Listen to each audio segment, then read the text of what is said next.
Bom, pessoal, estamos aqui para mais uma aula de patologia das fundações.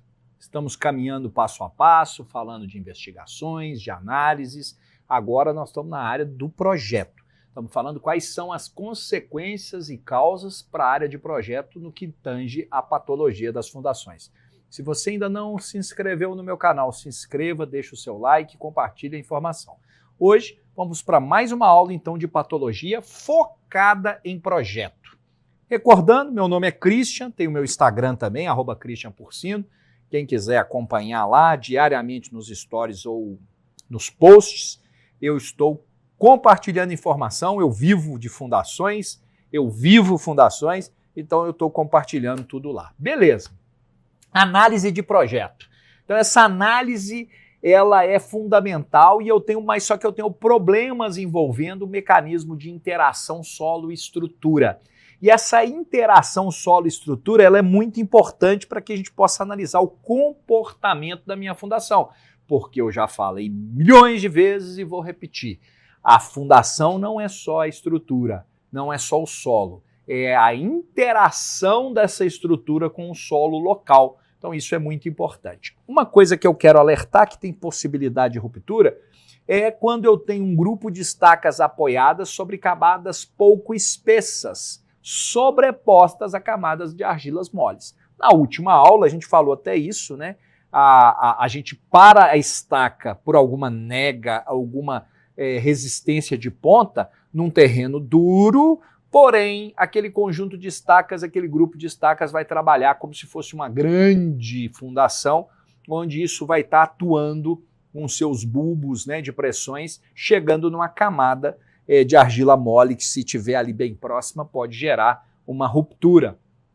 A gente estimar também tensão admissível com base em resultados, né, de placas, sendo essas extrapoladas para grandes áreas.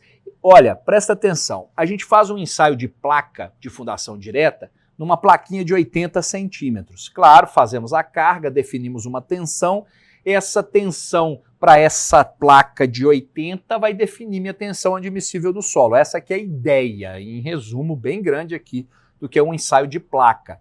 Agora, você pegar essa resistência e extrapolar ela para um grande silo, um grande tanque, né? Você pode incorrer em erros, porque a interação solo-estrutura de uma plaquinha é diferente de um diâmetro de 20 metros, por exemplo, né? Então isso pode gerar deformações muito maiores do que a prevista, porque não é uma relação linear. Não é. Nós estamos trabalhando com tensões maiores, né? com cargas maiores, diâmetros maiores, isso pode provocar um erro nessa minha extrapolação. Eu faço isso, mas eu tenho que ter esse cuidado. Ó, a tensão admissível é essa, porém, o meu ensaio foi feito numa plaquinha de 80. Eu vou fazer uma fundação de qual tamanho? Então, essa extrapolação, a gente tem que tomar cuidado, que eu posso ter deformações muito maiores. Outra coisa muito importante, a gente calcula as fundações isoladamente. Então, você está lá fazendo esse pilar aqui, por exemplo, da foto aqui, ó, da figura, esse pilar da esquerda, aí você chegou à conclusão que eu tenho 4 estacas em função dos carregamentos, a distância para obedecer, né, aquela distância mínima para não ter influência de um efeito na outra estaca, tem aquela distância mínima, né, que gira em torno de 2,5 a 3 vezes o diâmetro, dependendo do tipo de estaca. Então você obedeceu aquilo bonitinho. No pilar do lado, você também fez a mesma coisa. Tá lá 2 estacas, calculou, precisou só de 2, definiu o comprimento direitinho, Decu Quaresma, Ock Veloso, definiu lá, calculou a capacidade de carga, definiu a profundidade, tudo bonitinho, certinho, tô falando, tudo correto. Armou o bloco 1, armou o bloco 2, fez tudo direito. Só que a gente precisa ter em mente o global. A distância entre estacas de blocos diferentes também tem que obedecer àquela distância mínima. Existem alguns projetos que não tomam cuidado com isso, e aí o efeito de sobreposição vai acontecer de um bloco no outro. Então, eu obedeci para o bloco 1, obedeci para o 2, mas eu tenho que obedecer entre estacas adjacentes, mesmo que em blocos de pilares diferentes. Então, essa sobreposição, esse efeito de grupo pode acontecer. Então, cuidado! cuidado na sua análise de projeto para manter essa distância também em blocos diferentes. Atrito negativo em estaca sendo executada em solo mole, né? Essas estacas têm um atrito negativo, que significa um carregamento adicional na estaca. Então eu tenho um carregamento adicional que, além da carga que eu calculei, eu vou somar uma outra carga, além, é claro, de retirar a resistência ao atrito. Então, além de não ter uma resistência ao atrito ali naquele trecho, você tem um carregamento adicional. Olha o problema. Se você desconsidera esse atrito negativo, você pode vir a considerar uma resistência que não existe e uma carga desprezada que existe. Então isso é um perigo, né? Uso de modelos simplificados. Aí é um complexo da história. Modelo é modelo. Eu preciso usar modelo? Preciso, gente. É quase impossível eu representar o real do solo, né, num cálculo meu. A gente cria modelos. Lembra lá na nossa primeira aula de mecânica dos solos? Geralmente é a primeira aula que a gente tem na escola mesmo de mecânica dos solos. Que a gente pega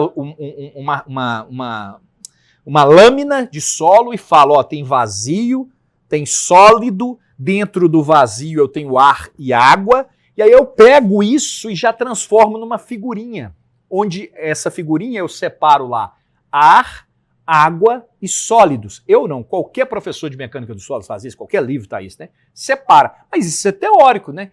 No real, isso existe lá no campo, eu passo isso para ser didático, né? A gente faz isso como um modelo didático. E a partir disso, eu defino índices físicos do solo. Isso é um modelo. A gente faz um modelo representativo, que eu, engenheiro, trabalho com isso o tempo todo. A gente modela o tempo todo. O pulo do gato hoje, que a gente fala das vantagens dos softwares potentes, é você desimplificar muita coisa, porque hoje você tem uma ferramenta que é um software, é um computador mais veloz, é mais rápido na resposta. Então, você pega esse modelo e trabalha um modelo mais próximo do real, mas nunca será igual ao real, né? O real é você, por exemplo, ensaiar a própria fundação no local, né? Esse seria o real. Mas assim, esses modelos simplificados, a gente tem que tomar muito cuidado. Às vezes a gente simplifica demais uma coisa que não é para ser simplificada demais. E por simplificar demais, eu cometo erros grotescos, erros perigosos. Então essa que é o nosso alerta aqui. O exemplo, por exemplo, né? O mecanismo de ruptura, quando a gente usa, né, um método de cone, que a gente fala do arrancamento em cone, você leva em consideração que o solo tem uma superfície de ruptura na forma de um cone. Isso é simplificar, porque na verdade o mecanismo de ruptura é um outro mecanismo, que não é um cone. Tem profissionais na geotecnia que odeiam esse método, por sinal, porque é um método muito simplificado, usado lá atrás como uma ferramenta quando a gente desconhecia um monte de coisa. A gente conhece mais, tem maior conhecimento, aprofunda melhor, e aí a gente consegue fazer um modelo mais próximo da realidade, né? Beleza. Aqui, ó, cálculo de tração de grupo de estacas a partir da soma das cargas de ruptura de cada uma considerada individualmente, resultando valores superiores ao real. Existe sobreposição de áreas no arrancamento à tração. O que a gente está falando aqui, gente? Você levar em consideração um grupo de estacas, a resistência à tração de cada estaca isolada, somada, não é a resistência de todo o seu bloco. Você tem sobreposição no arrancamento dessas estacas. Então, eu tenho que tomar muito cuidado para que eu não faça a resistência de uma estaca e multiplique pela quantidade de estaca, onde eu vou ter essa interação entre efeitos. Isso é um perigo, é um erro, né? Não verificar flambagem de estaca esbelta executada em solos muito moles, né? Instabilidade por flambagem. Nós precisamos calcular flambagem em estacas em solos moles. Ela pode flambar, assim como um pilar flamba, pode flambar a estaca em comprimentos grandes. Eu preciso verificar isso, existem métodos para isso, né? Adoção de sistemas de fundações diferentes na mesma estrutura, isso é um perigo.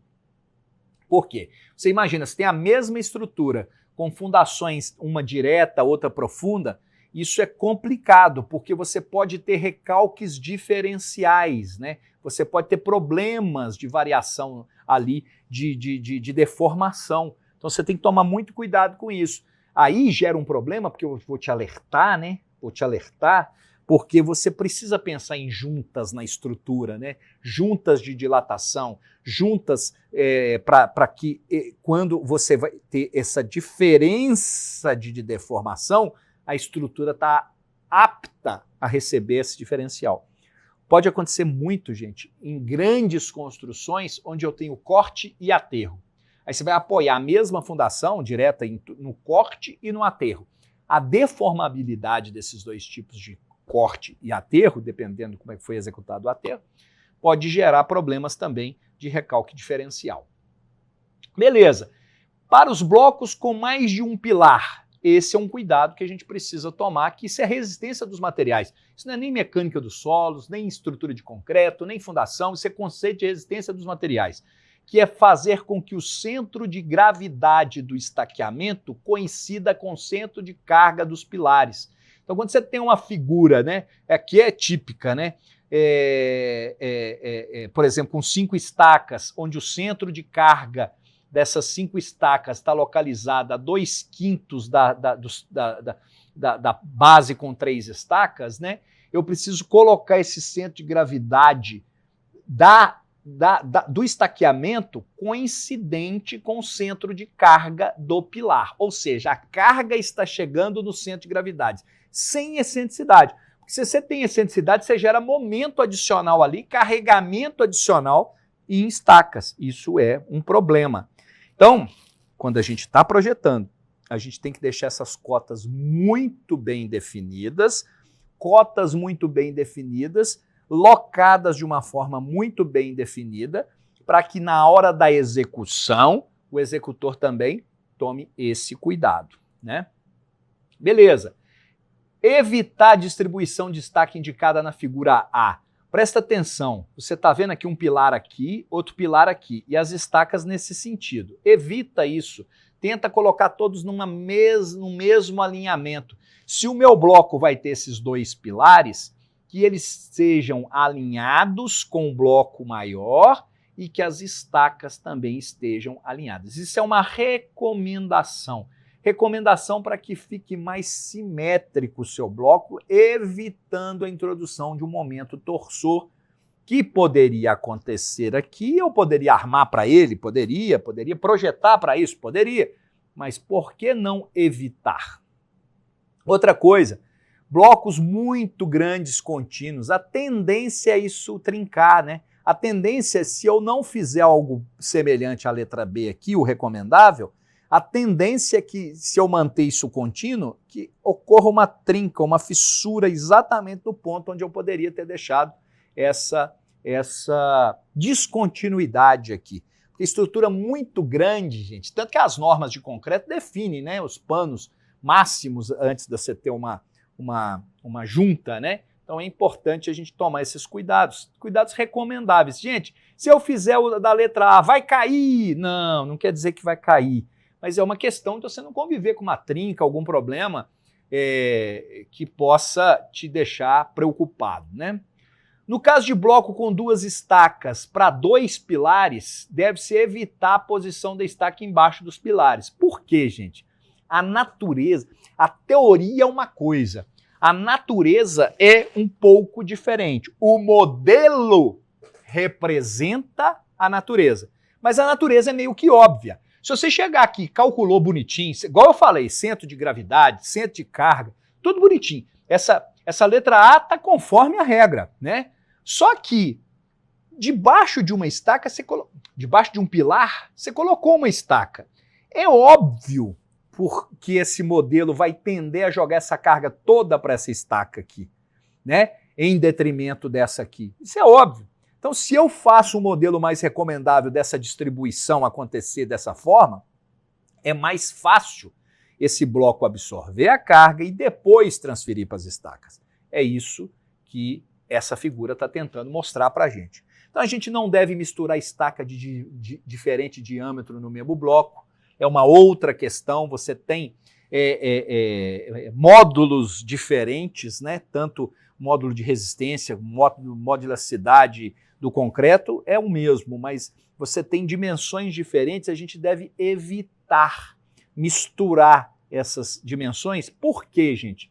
Geometricamente, eu tenho rigidezes diferentes, com diâmetros diferentes, e isso vai puxar cargas diferentes para cada estaca. E quando eu estou fazendo o meu cálculo, eu levar em consideração os mesmos diâmetros, eu tenho uma transferência mais igual, né?